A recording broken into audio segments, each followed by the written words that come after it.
ಜೈ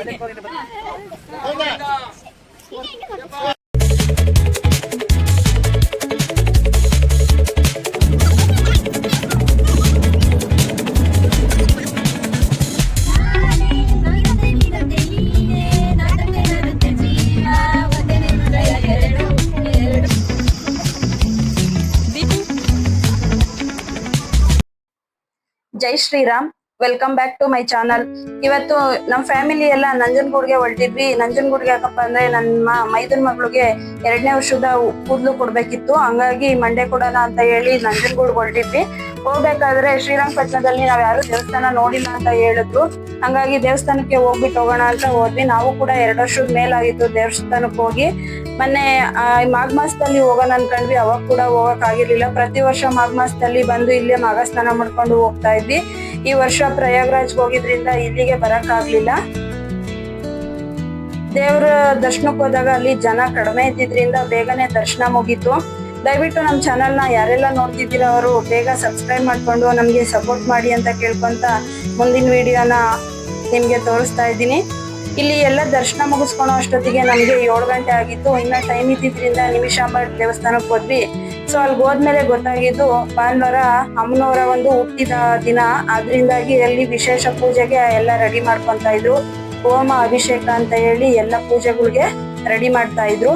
ನಾವು ಹೋದಾಗ ಅಲ್ಲಿ ಕೂಡ ಜನ ಕಡಿಮೆ ಇದ್ರು. ಇದು ಸೂರ್ಯ ದೇವನ ಒಂದು ಮಂದಿರ. ಇಲ್ಲಿ ಸೂರ್ಯನಿಗೆ ಕೈ ಮುಗಿದ್ಕೊಂಡು ಅಲ್ಲಿಂದ ಹಂಗೆ ಅಮ್ಮನವ್ರನ್ನ ಒಂದು ದರ್ಶನ ಮಾಡ್ಕೊಂಡು ಪಕ್ಕದಲ್ಲೇ ಇರುವಂತಹ ಶಿವಪ್ಪನ ದರ್ಶನ ಮಾಡ್ಕೊಂಡ್ವಿ. ಆನಂತರ ಅದ್ರ ಬ್ಯಾಕ್ ಸೈಡ್ ಗಣೇಶನ ದೇವಸ್ಥಾನ ಇದೆ. ಗಣೇಶನ ದೇವಸ್ಥಾನ ಮುಗಿಸ್ಕೊಂಡವರು ಹಂಗೆ ಮುಂದೆ ಬಂದ್ರೆ ಅಲ್ಲಿ ಆಂಜನೇಯನ ದೇವಸ್ಥಾನ ಸಿಗುತ್ತೆ. ಒಂದೇ ಗರ್ಭಗುಡಿಯಲ್ಲಿ 5 ದೇವರುಗಳನ್ನ ನಾವು ನೋಡ್ಬೋದು. ಎಲ್ಲ ಒಂದೇ ದೇವಸ್ಥಾನದಲ್ಲಿರುವಂತಹ 5 ದೇವರುಗಳಿಗೆ ನಮಸ್ಕಾರ ಹಾಕೊಂಡು ನಾವು ಈಚೆ ಬಂದರು. ಅಲ್ಲಿಂದ ಡೈರೆಕ್ಟ್ ನಮ್ಮ ನಾತಿ ಮನೆಗೆ ಕಡ್ಕೊಳ ಇದೆ, ಕಡ್ಕೊಳಕ್ ಹೊರಟ್ವಿ. ಸೊ ನಾವು ಹೋಗೋ ಅಷ್ಟೊತ್ತಿಗೆ ಅವಾಗೆ 9:15 ಆಗಿತ್ತು. ಅಷ್ಟೊತ್ತಿಗೆ ಅಡುಗೆ ಎಲ್ಲ ಮಾಡಿ ರೆಡಿ ಇಟ್ಟಿದ್ದು. ಹೋಗಿ ಊಟ ಮಾಡ್ಬಿಟ್ಟು ಅಲ್ಲೇ ಮಲಗಿ ಬೆಳಿಗ್ಗೆ ಎದ್ದವರೆ ನಾವು ನಂಜನಗೂಡ್ಗೆ ಹೊರಟ್ವಿ. ನಂಜನಗೂಡ್ಗೆ ಹೋದಾಗ ನಾವು ಆಲ್ಮೋಸ್ಟ್ ಅವಾಗೆ 7:30 ಆಗಿತ್ತು. ಅಲ್ಲಿ ಸಮ್ಮರ್ ಆಗಿರೋದ್ರಿಂದ ತುಂಬಾನೇ ಬಿಸಿಲಿತ್ತು. ಹಂಗಾಗಿ ನಾವು ಮೊದ್ಲಿಗೆನ ಮಂಡೆ ಕೊಟ್ಬಿಟ್ಟು ಆನಂತರ ದೇವಸ್ಥಾನಕ್ಕೆ ಹೋಗೋಣ ಅಂತ ಹೇಳಿ ಹೋದ್ವಿ.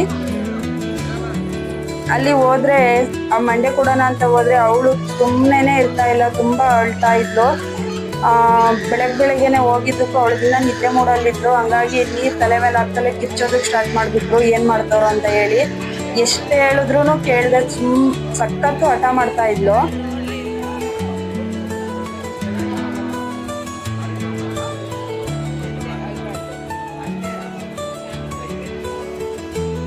ಹಂಗೆ ನನ್ನ ಚಿಕ್ಕ ಮಗಳು ಕೂಡ ಪಂಚಮುಡಿ ಕೊಡ್ಬೇಕು ಅನ್ಕೊಂಡ್ವಿ. ಇದು 4 ಸಲ ಆಲ್ರೆಡಿ ನಾವು ಮುಡಿ ಕೊಟ್ಟಿದ್ವಿ. ಇದು 5ನೇ ಸಲ ಫುಲ್ ಏನ್ ಕೊಡೋದ್ ಬೇಡ, ಪಂಚಮುಡಿ ಕೊಡೋಣ, ಕೊಟ್ರೆ 5 ವರ್ಷ ಆಗ್ಬಿಡುತ್ತೆ ಅಂತ ಹೇಳಿ ಅವ್ರಪ್ಪ ಕರ್ಕೊಂಡೋಗಿ ಪಂಚಮುಡಿ ಕೊಡ್ಸ್ಕೊಂಡು ಕರ್ಕೊಂಡ್ಬಂದ್ರು ಅಲ್ಲೇನ.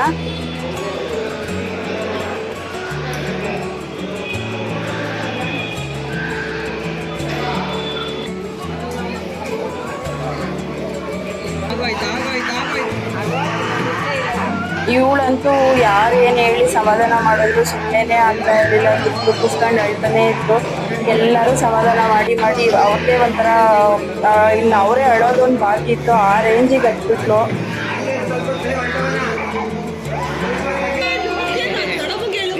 ಕೂದಲೆಲ್ಲ ಕೊಟ್ಮೇಲೆ ಕೂಡ ಅವಳು ಸುಮ್ಮನೆ ಆಗ್ತಿಲ್ಲ, ಅಳ್ತಾನೆ ಇದ್ಲು. ಆಮೇಲೆ ಅವರಮ್ಮ ಅವಳು ಕೂಡ ನಾನು ಕೂದಲು ಕೊಡ್ಬೇಕು ಅನ್ಕೊಂಡಿದ್ಲಂತೆ. ಹಂಗಾಗಿ 3 ಮುಷ್ಟಿ ಆಗುವಷ್ಟು ಕೂದಲನ್ನ ಕೊಟ್ಲು. 3 ಇಡಿ ಅಂತಾರೆ. ಅವ್ರ ಕೈಯಲ್ಲಿ 3 ಸಲ ಹಿಂಗ್ ಇಟ್ಕೊಂಡು ಅದೆಷ್ಟು ಬರುತ್ತೋ ಅಷ್ಟು ಕೂದಲು ಕಟ್ ಮಾಡ್ಕೊಂತಾರೆ. 3 ಇಡಿ ಕೊಟ್ಲು. ಇವಳಿಗೆ ತುಂಬಾನೇ ಕೂದಲು ಇದ್ದಿದ್ರಿಂದ ಅವೇನ್ ಕೂದಲು ಕೊಟ್ಟಂಗೆ ಅನ್ನಿಸ್ಲಿಲ್ಲ. ಅಲ್ಲಿಂದ ಸ್ನಾನ ಎಲ್ಲ ಮುಗಿಸ್ಕೊಂಡು ದೇವ್ರ ದರ್ಶನಕ್ಕೆ ಹೊರಟ್ವಿ. ದೇವ್ರ ದರ್ಶನಕ್ಕೆ ಹೋಗೋ ಅಷ್ಟೊತ್ತಿಗೆ ಅವಾಗೆ 8:30 ಆಗಿತ್ತು. ನಾವೇನ್ ಜನ ಇರ್ತಾರೇನೋ ಇನ್ ಬಿಸಿಲಲ್ಲಿ ಹುಡುಗರ್ನ ಕಟ್ಕೊಂಡು ಹೆಂಗಪ್ಪ ಹೋಗೋದು ಅಂತ ಅರ್ಜೆಂಟ್ ಮಾಡ್ಕೊಂಡು ಹೋದ್ವಿ. ಅಲ್ಲಿ ಈಚೆ ಅಷ್ಟೇ ಸ್ವಲ್ಪ ಜನ ಕಾಣ್ತಿದ್ರು. ಲೈನಲ್ಲಿ ಹೋದ್ಮೇಲೆ ಅನ್ನಿಸ್ತು ಏನಂತ ಜನ ಇರ್ಲಿಲ್ಲ. ಹಂಗಾಗಿ ನಾವು ಮೊದಲಿಗೆ ಇಲ್ಲೇ ಎಲ್ಲ ಕಾಯಿನೆಲ್ಲ ಒಡಾಕೊಂಡು ಒಳಗಡೆ ಹೋದ್ವಿ. ದೇವಸ್ಥಾನದ ಒಳಗಡೆ ವಿಡಿಯೋ ಅಲೋ ಇರ್ಲಿಲ್ಲ. ಹಂಗಾಗಿ ನಾವ್ ಈಚೆಯಿಂದಾನೇ ಸ್ವಲ್ಪ ಎಷ್ಟಾಗುತ್ತೋ ಅಷ್ಟು ವಿಡಿಯೋಸ್ ತಕೊಂಡು ಅನಂತರ ಒಳಗಡೆ ಏನು ಗರ್ಭಗುಡಿದು ಅಲ್ಲೇನು ವಿಡಿಯೋಸ್ನ ಮಾಡಕ್ ಹೋಗ್ಲಿಲ್ಲ. ಇದನ್ನ ನಂಜನಗೂಡ್ನ ದಕ್ಷಿಣ ಕಾಶಿ ಅಂತ ಹೇಳಿ ಕರೀತಾರೆ. ಇಲ್ಲಿ ಕಾಶಿಗೆ ಹೋದವ್ರಿಗೆ ಎಷ್ಟು ಫಲ ಸಿಗುತ್ತೋ ಬಂದ್ಬಿಟ್ಟು ಇಲ್ಲಿ ನಂಜನಗೂಡಲ್ಲಿ ನಂಜುಂಡೇಶ್ವರನ ದರ್ಶನ ಮಾಡಿದ್ರೆ ಅಷ್ಟೇ ಪುಣ್ಯದ ಫಲ ಸಿಗುತ್ತೆ ಅಂತ ಹೇಳ್ತಾರೆ. ಎಷ್ಟೋ ಸಲ ತುಂಬಾ ರಶ್ ಇದೆ ಅಂತ ನಾವು ಕೂಡ ದೇವಸ್ಥಾನದ ಒಳಗಡೆ ಹೋಗದೆ ವಾಪಸ್ ಹೋಗಿದೀವಿ. ಈ ರೀತಿ ರಶ್ ಇದ್ದಾಗ ಒಳಗಡೆ ಹೋಗಕ್ ಆಗದೇ ಇಲ್ಲಪ್ಪ ಅಂತ ಒಂದು ಅನ್ನಿಸ್ದಾಗ ನಾವು ದೇವರ ಒಂದು ದರ್ಶನ ಮಾಡ್ಲಿಲ್ಲ ಅಂದ್ರೂ ಗರ್ಭಗುಡಿಯ ಮೇಲ್ಗಡೆ ಇರುವಂತಹ ಒಂದು ಕಳಸದ ಒಂದು ದರ್ಶನ ಮಾಡೋದ್ರಿಂದ ದೇವರ ದರ್ಶನ ಮಾಡಿದಷ್ಟೇ ಪುಣ್ಯದ ಫಲ ಸಿಗುತ್ತೆ ಅಂತ ಹೇಳ್ತಾರೆ. ದೇವಸ್ಥಾನದ ಒಳಗಡೆ ಸುಮಾರು ವಿಗ್ರಹಗಳ ಒಂದು ಕೆತ್ತನೆನ ನಾವು ನೋಡಬಹುದು. ಇಲ್ಲಿ ನೂರಾರು ವಿಗ್ರಹಗಳಿದಾವೆ. ಯಾವು ಕೂಡ ಹಾಳಾಗದೆ ನೋಡ್ಕೊಂಡಿದ್ದಾರೆ. ಅಲ್ಲಿ ಈಗೂ ಕೆಲವೊಂದು ವಿಗ್ರಹಗಳಿಗೆ ಪೂಜೆ ಪುನಸ್ಕಾರಗಳನ್ನ ಮಾಡ್ತಾ ಇರ್ತಾರೆ. ಅಲ್ಲಿ ಸತ್ಯನಾರಾಯಣ ಸ್ವಾಮಿ ದೇವರಿದೆ, ಮತ್ತೆ ದಕ್ಷಿಣ ಮೂರ್ತಿ ಇದೆ, ಉತ್ಸವ ಮೂರ್ತಿಗಳಿದಾವೆ, ಗಣೇಶ ಇದೆ, ಶಾರದಾಂಬೆ ಇದೆ, ಅಮ್ಮನವ್ರ ದೇವಸ್ಥಾನ ಇದೆ. ಈ ರೀತಿ ಸುಮಾರು ದೇವಾಲಯಗಳನ್ನ ನಾವು ನೋಡ್ಬೋದು. ಎಲ್ಲವಕ್ಕೂ ಅಭಿಷೇಕ ಪೂಜೆ ಪುನಸ್ಕಾರಗಳು ಇಂದಿಗೂ ಕೂಡ ನಡೆಸ್ಕೊಂಡು ಬಂದಿದ್ದಾರೆ.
ದೇವ್ರ ದರ್ಶನ ಮುಗಿಸ್ಕೊಂಡು ಹಂಗೆ ಪಾರ್ಕಿಂಗ್ ಕಡೆ ಬರ್ತಾ ಇದ್ವಿ. ಅವಾಗ ಇನ್ನ ಪ್ರಸಾದ ಕೊಡ್ತಾ ಇದ್ದಾರೆ, ಟಿಫನ್ ಅಂತ ಹೇಳಿದ್ರು. ಹಂಗೆ ಬಂದಾಗ ಅಲ್ಲಿ ಕುದುರೆಗಳಿದ್ವು. ಮಕ್ಳೆಲ್ಲರೂ ಕುದುರೆ ಮೇಲೆ ಕುತ್ಕೊಬೇಕು ಅಂತ ಕೇಳ್ತಾ ಇದ್ರು. ಹಂಗಾಗಿ ಒಂದ್ ರೌಂಡು ಎಲ್ಲಾರು ಕುದುರೆ ಮೇಲೆ ಓಡಾಡ್ಕೊಂಡ್ ಬಂದು ಆ ನಂತರ ಪ್ರಸಾದ ತಿನ್ನಕ್ ಹೋಗೋಣ ಅನ್ಕೊಂಡ್ವಿ. ಕುದುರೆದೆಲ್ಲ ನೋಡ್ಕೊಂಡು ಓಡಾಡ್ಕೊಂಡು ಬಂದ ನಂತರ ನಾವು ತಿಂಡಿಗೆ ಹೋದ್ವಿ. ತಿಂಡಿಗೆ ಹೋದಾಗ ಫಸ್ಟ್ಗೆ ಏನ್ ಲಹರಿ ಕೊಡ್ತಾ ಇದ್ದಿದ್ದು? ಫಸ್ಟ್ಗೆ ಪೊಂಗಲ್ ಕೊಟ್ಟಿದ್ರಂತೆ. ನಾವು ಹೋಗೋಷ್ಟೊತ್ತಿಗೆ ಪೊಂಗಲ್ ಖಾಲಿ ಆಗಿತ್ತು. ನಮ್ಗೆ ಪುಳಿಯೋಗರೆ ಕೊಟ್ರು. ನನ್ನ ಮಕ್ಳಿನ್ನ ನಮ್ಗೆ ಅಂತ ಬಾಕಿ ಉಳಿಸ್ಕೊಂಡಿದ್ರು. ನಾವು ಸ್ವಲ್ಪ ಪೊಂಗಲ್ಲು ಸ್ವಲ್ಪ ಪುಳಿಯೋಗರೆ ತಿನ್ಕೊಂಡು ಅಲ್ಲಿಂದ ಈಚೆ ಬಂದ್ವಿ.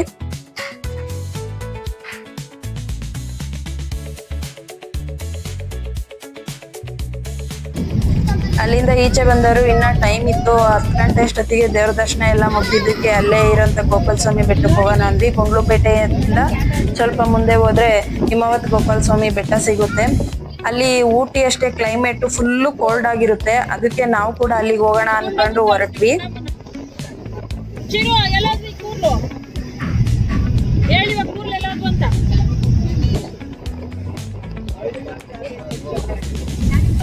ಏನ್ ಮಾಡ್ದೆ? ಕೊಟ್ಟಿ ಬಂದ. ಈಗ ಎಲ್ಲಿ ಹೋಗೋದು? ಎಲ್ಲ ತಾನೇ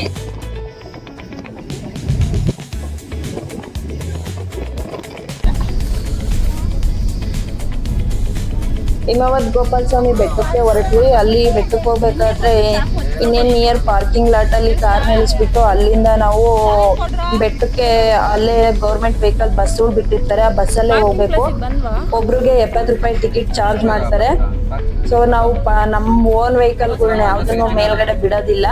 ಹಂಗಾಗಿ ನಾವು ಪಾರ್ಕಿಂಗ್ ಅಲ್ಲೇ ಹಾಕ್ಬಿಟ್ಟು ಅಲ್ಲಿಂದ ಬೆಟ್ಟಕ್ಕೆ ಹೋಗ್ಬೇಕು.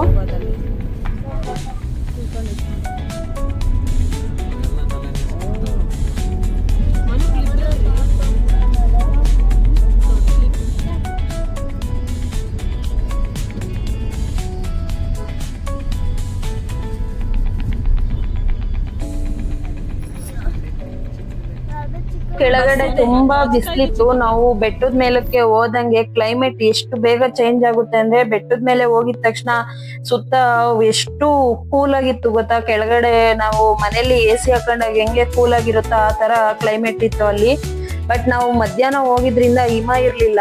ಬೆಳಿಗ್ಗೆ ಸಂಜೆ ಹೋಗೋರ್ಗೆ ಒಳ್ಳೆ ಕ್ಲೈಮೇಟು. ಅಲ್ಲಿ ಆನೆ ಕೂಡ ಬರುತ್ತೆ. ಎಲ್ರೂ ನಿಂತ್ಕೊಂಡು ಅಲ್ಲಿ ಆನೆ ಇದೆ ಅಂತ ನೋಡ್ತಿದ್ರು. ಫಸ್ಟ್ ನಾವು ದೇವಸ್ಥಾನಕ್ಕೆ ಹೋದಾಗ ನಮಗೂ ಅಲ್ಲೆಲ್ಲ ಜನ ನಿಂತ್ಕೊಂಡು ಅಲ್ಲಿ ಕಾಣ್ತಾ ಇದೆ ಅಂದ್ರು. ಬಟ್ ನಮ್ಗೆ ಆವಾಗೇನು ಕಾಣಿಸ್ಲಿಲ್ಲ. ಬಟ್ ದೇವ್ರ ದರ್ಶನ ಎಲ್ಲ ಮುಗಿಸ್ಕೊಂಡು ಕೆಳಗಡೆ ಬಂದು ಬಸ್ಸಿಗೆ ವೆಯ್ಟ್ ಮಾಡ್ತಿದ್ವಿ. ಆವಾಗ ಕಾಣಿಸ್ತು. ನನ್ನ ಮಗಳು ಅವ್ರ ಅತ್ತೆಗೆ ಡ್ಯಾನ್ಸ್ ಹೇಳ್ಕೊಡ್ತಿದ್ಲು. ರೀಲ್ಸ್ ಮಾಡೋಣ ಬಾ ಅಂತ ಹೇಳಿ ಅವಳಿಗೆ ಡ್ಯಾನ್ಸ್ ಪ್ರಾಕ್ಟೀಸ್ ಮಾಡೋದು ಹೇಳ್ಕೊಡ್ತಾ ಇದ್ಲು.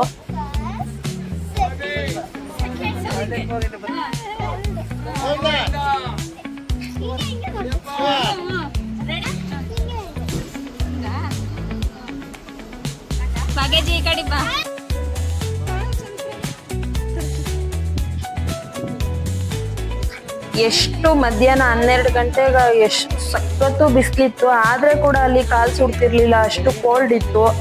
ಆ ಒಂದು ವೆದರ್ ಫುಲ್ ಊಟಿ ತರ ಇದೆ. ಇಲ್ಲಿಂದ ನಮ್ಮ ಕರ್ನಾಟಕದ ಮಿನಿ ಊಟಿ ಅಂತಾನು ಕೂಡ ಕರೀತಾರೆ. ಬಟ್ ಇಲ್ಲಿಗೆ ಹೋಗ್ಬೇಕು ಅಂದ್ರೆ ಬೆಳಿಗ್ಗೆ ಸಂಜೆ ಹೋಗ್ಬೇಕು. ಸಖತ್ತು ಹಿಮ ಬೀಳ್ತಾ ಇರುತ್ತೆ. ಆ ಫಾಗ್ ನೋಡ್ಕೊಂಡು ಆ ಕ್ಲೈಮೇಟ್ ಎಂಜಾಯ್ ಮಾಡೋದೇ ತುಂಬಾ ಚೆನ್ನಾಗಿರುತ್ತೆ. ನಾವೊಂದು 2 ಟೈಮ್ಸ್ ಹೋದಾಗ ನಾವು ಬೆಳಿಗ್ಗೆ ಟೈಮೇ ಹೋಗಿದ್ವಿ. ಅವಾಗ ಕ್ಲೈಮೇಟ್ ಚೆನ್ನಾಗಿತ್ತು. ಇವಾಗ ತುಂಬಾ ಬಿಸಿಲು. ಈ ಉರಿ ಬಿಸಿಲಲ್ಲಿ ಅಲ್ಲಿ ಈಚೆ ಗರಡ ಇದೆಯಲ್ಲ, ಅಲ್ಲಿ ಒಬ್ರು ಯಾರೋ ಲೇಡಿ ಬಂದು ಕೈ ಮುಕ್ಕಂತ ಇದ್ರು. ಪಾಪುನ ಕೆಳಗಡೆ ಹಾಕ್ಬಿಟ್ಟು ಆ ಬಿಸಿಲಲ್ಲಿ ಅವ್ರ ಕೈ ಮುಕ್ಕಂತವ್ರೆ. ಮಗುನ ಫುಲ್ ಇನ್ನು ತುಂಬಾ ಚಿಕ್ಕ ಮಗು ಇತ್ತು. ಕೆಳಗಡೆ ನೆಲದಲ್ಲೇ ಹಾಕ್ಬಿಟ್ರು. ಕಾಲ್ ಸುಡಲ್ವಾ ಪಾಪುಗ್ ಸುಡಲ್ವಾ ಅಂದ್ರೆ ಏನಾಗಲ್ಲ ಅಂತ ಹೇಳ್ಬಿಟ್ಟು ಕೆಳಗಡೆನೆ ಹಾಕಿ ಅವರು ಕೈ ಮುಕ್ಕೊಂಡು ಆಮೇಲೆ ಮಗುನ ಎತ್ಕೊಂಡು ಹೋದ್ರು. ನನ್ ಮಗಳು ರೀಲ್ಸ್ ಮಾಡ್ತಾ ಅವಳೆ.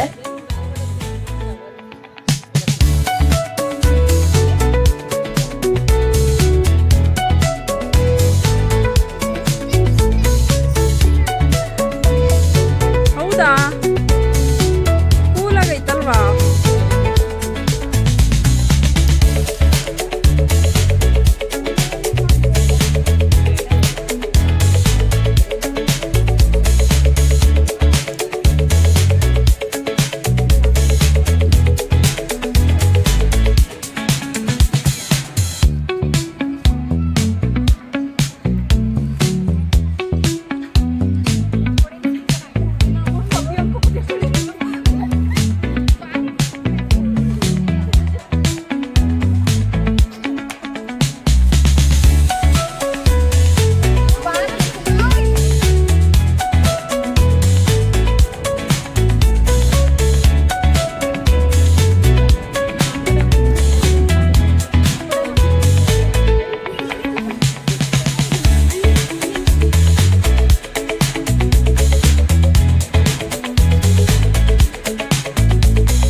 ಇಲ್ಲಿ ಮಾತಾಡಲ್ವಾ ಚಿರು? ಮೈಸೂರಲ್ಲಿ ಏನು ಊಟ ಬನಾನ? ಮೈಸೂರು ಬೋಟ, ಮೈಸೂರು ಪಾಪ್ಕಾರ್ನ್, ಮೈಸೂರಲ್ಲಿ ಅರಮನೆ ನೋಡಲ್ವಾ? ಅರಮನೆ ನೋಡೋಣ, ಮೈಸೂರಲ್ಲಿ ಅರಮನೆ ನೋಡೋಣ.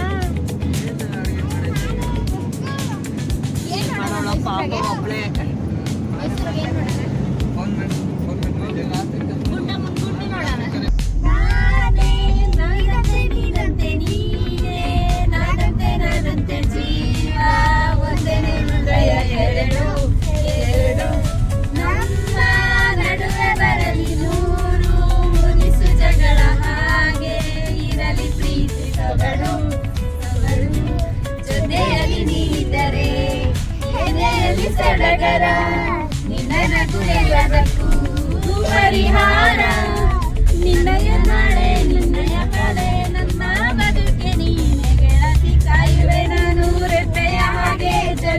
ದೂರ ನಿನ್ನನ್ನೇ ಕೋರುವೆ ನಿನ್ನ ಗಾಳಿಯ ಹಾಗೆ ಉಸಿರು ಇರೋ ತನಕನೇ ನಾನೇ ನೀನಂತೆ ನೀನಂತೆ ನೀನೇ ನಾನಂತೆ ಜೀವ ಒಂದೇನೆ ಹೃದಯ ಎರಡು ಅಷ್ಟೇ ಸಾಕು.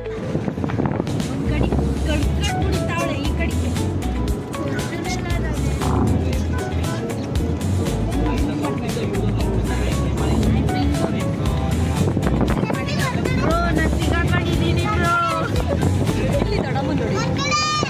ಸದ್ಯ ಸಿಕ್ಕಾಕೊಂಡ್ರು ಪರವಾಗಿಲ್ಲ ಹಿಂದೆ ಉದ್ದಿನ ಇಟ್ಕೊಳಕ್ಕಾಗಲ್ಲ ನಮ್ಗೆ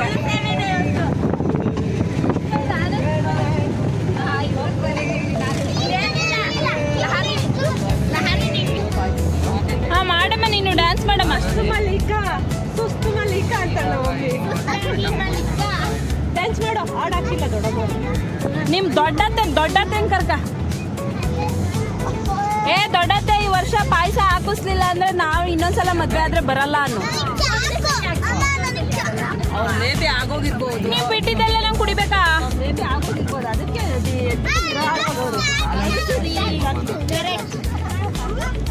ಅವಾಗ ಬೆಂಗಳೂರಿಗೆ ಬರ್ಬೇಕಾಗಿತ್ತು ನಾವು ನೋಡಕ್ಕೆ. ನೀವು ಬಂದಿಲ್ಲ ನಾನೇನ್ ಮಾಡಿ ಕಾಣಿಸ್ತಾ ಇದೀರಾ ಅಮ್ಮ ಈ ಕಡೆ ದೊಡ್ಡಮ್ಮ ನೋಡು. ಅಲ್ಲಿ ನೋಡ ಅಮ್ಮ ಫೋಟೋ ತೆಗಿತಾ ಇದ್ದೆ.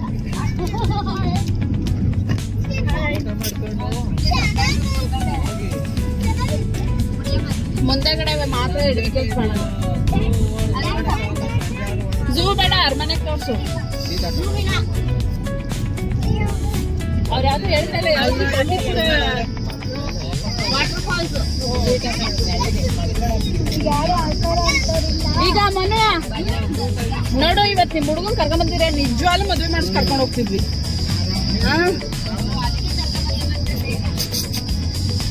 ನೀನ್ ಇವಾಗ ಫೋನ್ ಮಾಡಿ ಈಗ ನಾವೆಲ್ಲ ಇದ್ದೀವಿ ಹೇಳ್ತೀವಿ. ನಾವು ಗೋಪಾಲ ಸ್ವಾಮಿ ಬೆಟ್ಟದಿಂದ ಡೈರೆಕ್ಟ್ ಮತ್ತೆ ಕಡ್ಕೊಳಕ್ ಹೋಗಿ ಅಲ್ಲಿ ಊಟ ಮುಗಿಸ್ಕೊಂಡು ನಮ್ಮ ನಾದಿನಿ ಅಡಿಗೆ ಮಾಡಿದ್ದು ಅಲ್ಲಿ ಊಟ ಮುಗಿಸ್ಕೊಂಡು ಅಲ್ಲಿಂದ ಮೈಸೂರು ಹೋಗೋಣ ಅಂತ ಹೊರಟ್ವಿ. ಬಟ್ ಮೈಸೂರು ತುಂಬಾ ಟ್ರಾಫಿಕ್ ಇತ್ತು ಭಾನುವಾರ ಆದ್ರಿಂದ. ಅಲ್ಲಿಯ ಟ್ರಾಫಿಕ್ ಅಲ್ಲಿ ಹೋದ್ರೆ ಮತ್ತೆ ಮಧ್ಯರಾತ್ರಿ ಆಗ್ಬಿಡುತ್ತೆ ಮನೆಗೆ ಹೋಗೋದು ಅಂತ ಹೇಳಿ ಡೈರೆಕ್ಟ್ ತುಮಕೂರ್ಗೆ ಹೊರಟ್ವಿ. ತುಮಕೂರ್ಗೆ ಹೋಗ್ಬೇಕಾದ್ರೆ ಹೆಂಗೋ ಆದಿಚುಂಚನಗಿರಿಗೂ ಹೋಗಿ ತುಂಬಾ ವರ್ಷ ಆಗಿತ್ತು. ಇವರು ಯಾರು ಆದಿಚುಂಚನಗಿರಿ ನೋಡಿಲ್ಲ ಅಂತಿದ್ರು. ಸರಿ ನಡೀರಿ ಅಲ್ಲಿಗೆ ಹೋಗೋಣ ಹೆಂಗೋ ಭಾನುವಾರ ಅಂತ ಹೇಳ್ಬಿಟ್ಟು ಅಲ್ಲಿಗೆ ಹೋದ್ವಿ. ರೀಸೆಂಟ್ ಆಗಿ ಮೋದಿ ಕೂಡ ಬಂದಿದ್ರಲ್ಲ, ಹಂಗಾಗಿ ನೋಡೋಣ ಯಾವ್ದೋ ಒಂದು ಕಟ್ಟಡನ ಯಾವ್ದೋ ಇನಾಗ್ರೇಷನ್ ಮಾಡೋದ್ರಲ್ಲ ಅದ್ ನಾವು ಕೂಡ ನೋಡಿರ್ಲಿಲ್ಲ, ಹೆಂಗಿದೆ ನೋಡೋಣ ಅಂತ ಹೇಳಿ ಹೋದ್ವಿ. ಬಟ್ ಅಲ್ಲಿಗೆ ಹೋದ್ಮೇಲೆ ತುಂಬಾನೇ ಚೆನ್ನಾಗಿತ್ತು. ಆದಿಚುಂಚನಗಿರಿ ಮಾತ್ರ ಎಷ್ಟು ಡೆವಲಪ್ಮೆಂಟ್ ಆಗಿದೆ ಅಂದ್ರೆ ಅಲ್ಲಿ ನೋಡೋದಕ್ಕೆ 2 ಕಣ್ ಸಾಲದು ಆ ರೀತಿ ಕಟ್ಟಡಗಳ ಒಂದು ಕೆತ್ತನೆ ಮಾಡಿದ್ದಾರೆ. ಮೊನ್ನೆ ಹೊಸದಾಗಿ ಉದ್ಘಾಟನೆ ಆಗಿದ್ದು. ಇಲ್ಲಿ ಡೈರೆಕ್ಟ್ ಮೆಟ್ಲುಗೆ ಎದುರು ಕಾಣ್ತಾ ಇದೆಯಲ್ಲ ಅದೇ ಒಂದು ಕಟ್ಟಡ. ಆ ಕಟ್ಟಡನಂತೂ ನೋಡೋದಕ್ಕೆ 2 ಕಣ್ ಸಾಲದು. ಒಳಗಡೆ ಎಲ್ಲ ಕೆತ್ತನೆಗಳು ನೋಡ್ತಿದ್ರೆ ಹಬ್ಬ ಏನ್ ಚೆನ್ನಾಗ್ ಮಾಡಿದ್ದಾರೆ ಗೊತ್ತಾ ಅಲ್ಲಿ. ಇನ್ನ ಫುಲ್ಲು ಒಳಗಡೆ ಹೋದ್ರೆ ರೆಡ್ ಆಕ್ಸೈಡ್ ಒಂಥರ ಗ್ರಾನೈಟ್ ಅಲ್ಲಿ ಮಾಡಿದ್ದಾರೆ. ಅದು ಅಷ್ಟೇ ನೋಡೋದಕ್ಕೆ ತುಂಬಾನೇ ಚೆನ್ನಾಗ್ ಕಾಣ್ತಾ ಇತ್ತು. ಈ ದೇವಸ್ಥಾನ ನೋಡಿದಾಗ ನನ್ಗೆ ಅನ್ಸಿದ್ದು ಒಂದೇ, ಗುರುಗಳ ಮೇಲೆ ಭಕ್ತಿ ಮತ್ತೆ ದೇವ್ರ ಮೇಲೆ ಭಕ್ತಿ ಯಾವ ರೀತಿ ಇರ್ಬೇಕು ಅನ್ನೋದನ್ನ ಈ ದೇವಸ್ಥಾನ ನೋಡಿ ತಿಳ್ಕೊಬಹುದು. ಅಷ್ಟು ಚೆನ್ನಾಗಿ ಒಂದು ರೆಡಿ ಮಾಡಿದ್ದಾರೆ.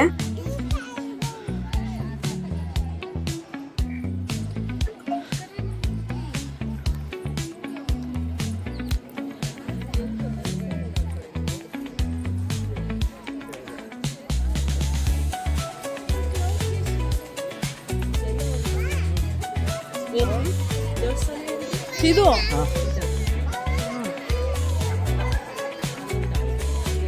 ಮಠ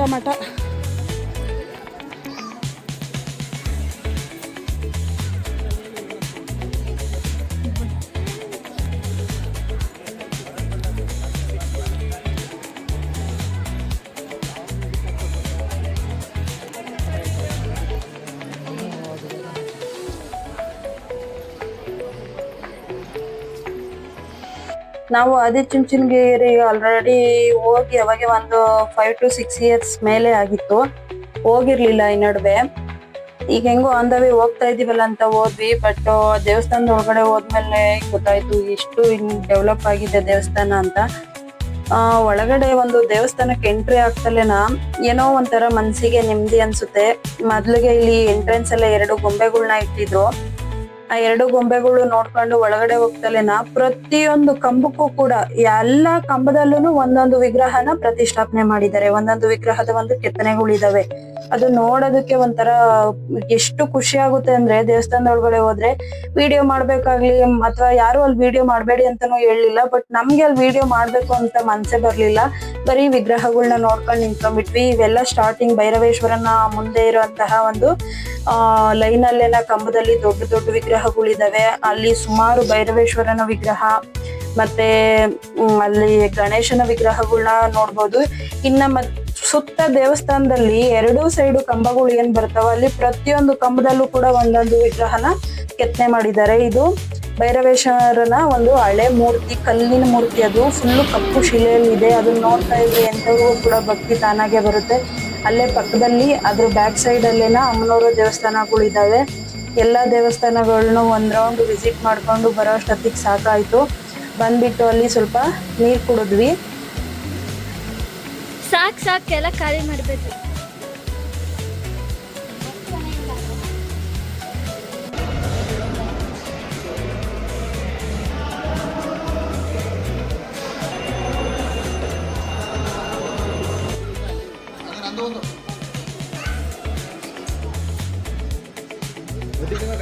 ಇದೇ ಒಂದು ಕಟ್ಟಡ ಶ್ರೀ ಗುರು ಭೈರವೈಕ್ಯ ಮಂದಿರ ಅಂತ ಹೇಳ್ಬಿಟ್ಟು ಹೊಸದಾಗೆ ಕೆತ್ತನೆ ಮಾಡಿರುವಂತಹ ಒಂದು ಕಟ್ಟಡ ಆಗಿದೆ. ಈ ಒಂದು ಕಟ್ಟಡದ ಒಂದು ಉದ್ಘಾಟನೆಗೆ ಕೂಡ ನಮ್ಮ ದೇಶದ ಪ್ರಧಾನಮಂತ್ರಿಯಾದ ಮೋದಿ ಅವರು ಬಂದು ಈ ಒಂದು ಕಟ್ಟಡನ ಉದ್ಘಾಟನೆ ಮಾಡಿಕೊಟ್ಟು ಹೋದ್ರು. ಇದು ಬರೀ ಕಟ್ಟಡ ಅಲ್ಲ, ನೋಡೋದಕ್ಕೆ ಅದು ಹೆಂಗಿದೆ ಅಂದ್ರೆ ಅದನ್ನ ನೋಡ್ತಿದ್ರೆ ಒಂದು ನಿಮಿಷ ಮೈ ಜುಮ್ ಅನ್ನುತ್ತೆ. ಆ ರೀತಿ ಒಂದು ಕೆತ್ತನೆಗಳನ್ನ ನಾವು ನೋಡಬಹುದು. ಈ ಕಲ್ಲಿನ ಒಂದು ಕೆತ್ತನೆ ನೋಡೋದಕ್ಕೆ 2 ಕಣ್ಣು ಸಾಲದು, ಆ ರೀತಿಯಾಗಿ ಒಂದು ಕಟ್ಟಡದ ನಿರ್ಮಾಣ ಕಾರ್ಯ ಮಾಡಿದ್ದಾರೆ.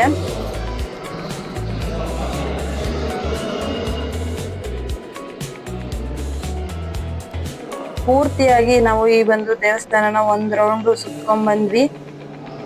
ಫುಲ್ ಇದು ಹೊರಗಡೆ ಒಂದು ಕಲ್ಲಿನ ಕೆತ್ತನೆ ಆದ್ರೆ ಅದ್ರ ಒಳಗಡೆ ರೆಡ್ ಆಕ್ಸೈಡ್ ಅಲ್ಲಿ ಕೆತ್ತಿದ್ದಾರೆ. ಅದು ರೆಡ್ ಕಲರ್ ಗ್ರಾನೈಟ್ ಅನ್ಸುತ್ತೆ. ಅದು ಇದ್ರಲ್ಲಿ ಕೆತ್ತನೆ ಮಾಡಿರೋದು. ಇದು ಕೂಡ ತುಂಬಾನೇ ಚೆನ್ನಾಗಿ ಕಾಣಿಸ್ತಾ ಇತ್ತು. ಇಲ್ಲಿ ಗುರುಗಳ ಒಂದು ಮೂರ್ತಿನೂ ಕೂಡ ಕೆತ್ತನೆ ಮಾಡಿ ಇಟ್ಟಿದ್ದಾರೆ. ಬರೀ ಆದಿಚುಂಚನಗಿರಿ ದೇವಸ್ಥಾನ ಅಷ್ಟೇ ಅಲ್ಲ, ಕಾಲಭೈರವನೇ ನೆಲೆಸಿರುವಂತಹ ಒಂದು ಪುಣ್ಯ ಕ್ಷೇತ್ರ ಅಂತ ಹೇಳ್ಬೋದು. ಇಲ್ಲಿ ಒಂದು ಮಠ ಸ್ಥಾಪನೆ ಆಗಿ ಸಾವಿರಾರು ವಿದ್ಯಾರ್ಥಿಗಳು ಅದರಲ್ಲಿ ಅವರ ಒಂದು ಜ್ಞಾನಾರ್ಜನೆಯನ್ನ ಪಡ್ಕೊಂಡಿದ್ದಾರೆ. ಒಳ್ಳೆ ಒಳ್ಳೆ ಕೆಲಸದಲ್ಲಿ ಕೂಡ ಇದ್ದಾರೆ. ಈ ಒಂದು ಮಠದಲ್ಲಿ ಎಷ್ಟೋ ಲಕ್ಷಾಂತರ ವಿದ್ಯಾರ್ಥಿಗಳು ಓದಿ ಇವತ್ತಿಗೆ ಒಂದು ಒಳ್ಳೆ ಒಳ್ಳೆ ಕೆಲಸದಲ್ಲಿ ಇರೋದನ್ನ ನಾವು ಕೇಳಬಹುದು.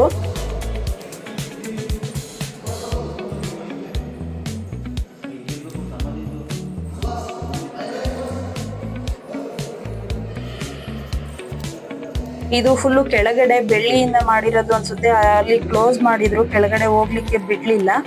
ಯಾರು ಅಲ್ಲಿ ಸೆಕ್ಯೂರಿಟಿ ಕೂಡ ಇರ್ಲಿಲ್ಲ. ಕೆಳಗಡೆ ಹೋಗೋದಕ್ಕೆ ಹಗ್ಗದಿಂದ ಕಟ್ಟಿ ನೋಡಿ ಅದನ್ನ ಕ್ಲೋಸ್ ಮಾಡಿದ್ದಾರೆ. ಹಂಗಾಗಿ ಹೋಗಕ್ಕಾಗ್ಲಿಲ್ಲ. ಇಲ್ಲಿಂದಾನೆ ಎಷ್ಟು ಕಾಣುತ್ತೋ ಅಷ್ಟು ತೆಗ್ದಿದೀನಿ. ಅದು ಎಲ್ಲ ಫುಲ್ಲು ಬೆಳ್ಳಿಯಲ್ಲಿ ಮಾಡಿರೋದು. ಅದ್ರ ಮೇಲ್ಗಡೆ ಭಾಗ ಏನಿದೆಯೋ ಅದನ್ನ ಹೊಸದಾಗಿ ಈಗ ಮಾಡಿರೋಂತಹ ಒಂದು ಕಟ್ಟಡ ಆಗಿದೆ.